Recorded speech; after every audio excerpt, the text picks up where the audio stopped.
श्री वृंदावन विहारिणी विहारी लाल की जय। परम पूज्य श्री भाई जी महाराज की जय। परम पूज्य श्री राधा बाबा महाराज की जय। जय जय श्री राधे, जय जय श्री राधे, जय जय श्री राधे।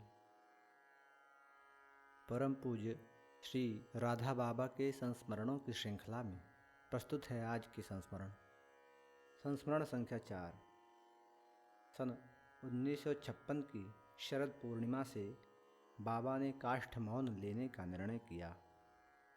मौन लेने के पूर्व अपने अंतिम प्रवचन में बाबा ने कहा, श्री पोद्दार जी महाराज यदि गुलाब का एक सुंदर पौधा है तो मैं उनकी एक शाखा पर एक छोटा सा गुलाब का फूल हूँ।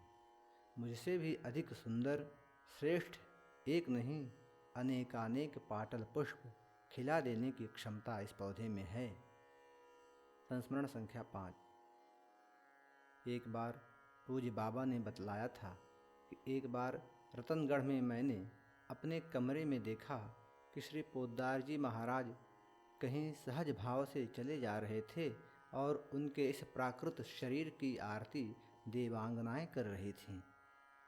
इसके कुछ दिनों के बाद मुझे अनुभव हुआ गोरखपुर की गीता वाटिका में कि जिस कमरे में सबसे पहले राधाष्टमी मनाई गई थी उसमें श्री पोद्दार जी महाराज लेटे हुए हैं।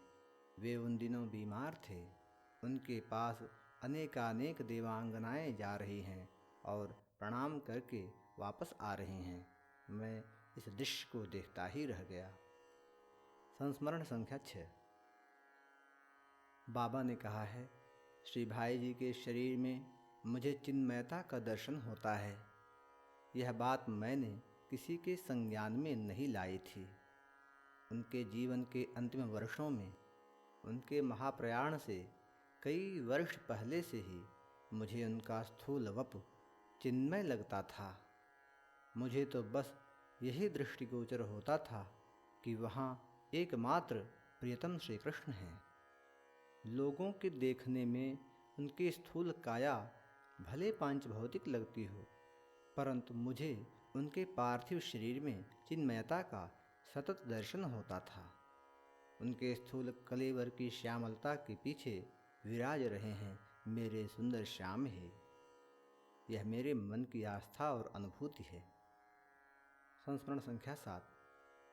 श्री भाई जी के अद्भुत अद्वितीय लोकोत्तर स्थिति की महिमा का बखान करते हुए बाबा ने अपने भाव भरे उद्गार में कहा है, पहला, धार्मिक ग्लानि और ह्रास को दूर करने के लिए धर्म प्रचार का जो कार्य आदि शंकराचार्य, रामानुजाचार्य जैसे आचार्यों द्वारा हुआ। दूसरा, जन जन के आचार विचार व्यवहार को नियंत्रित सुसंस्कृत करने के लिए समाज जीवन संबंधी प्रश्नों पर व्यवस्था देने का जो कार्य मनु याज्ञवल्क्य जैसे स्मृतिकारों द्वारा हुआ।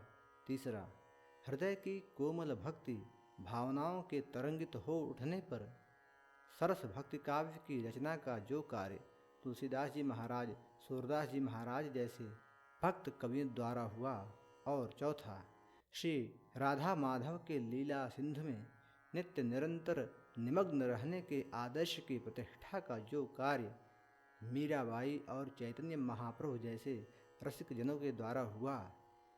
इन चारों काव्य धाराओं के अद्भुत संगम का पावन दर्शन श्री पोद्दार जी महाराज के विशाल व्यक्तित्व में होता है।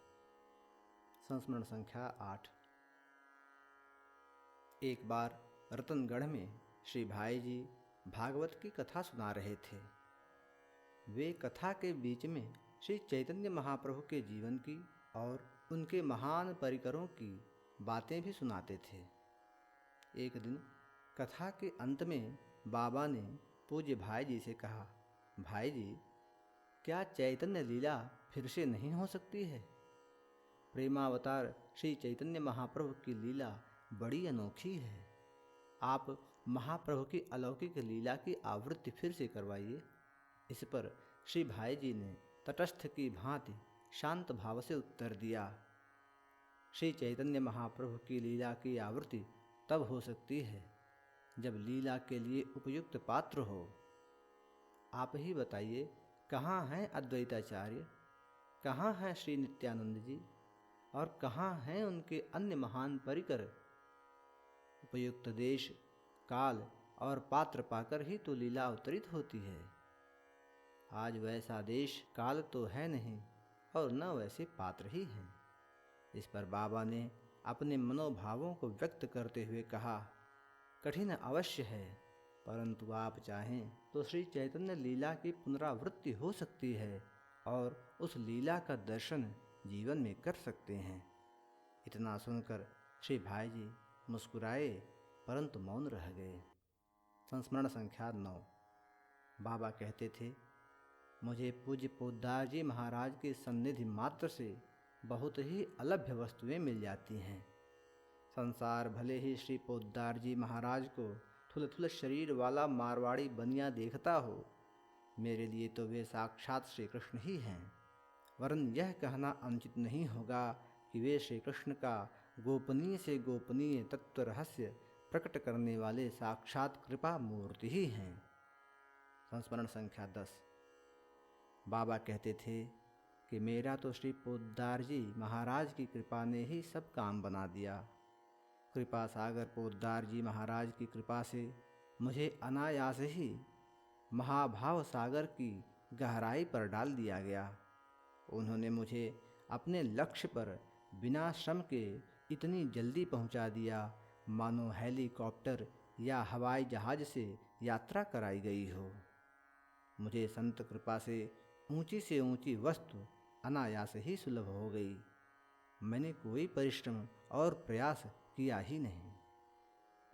इस प्रकार पूज्य राधा बाबा के मेरे प्रियतम पुस्तक के सभी प्रसंग यहाँ संपूर्ण होते हैं। जय जय श्री राधे, जय जय श्री राधे, जय जय श्री राधे।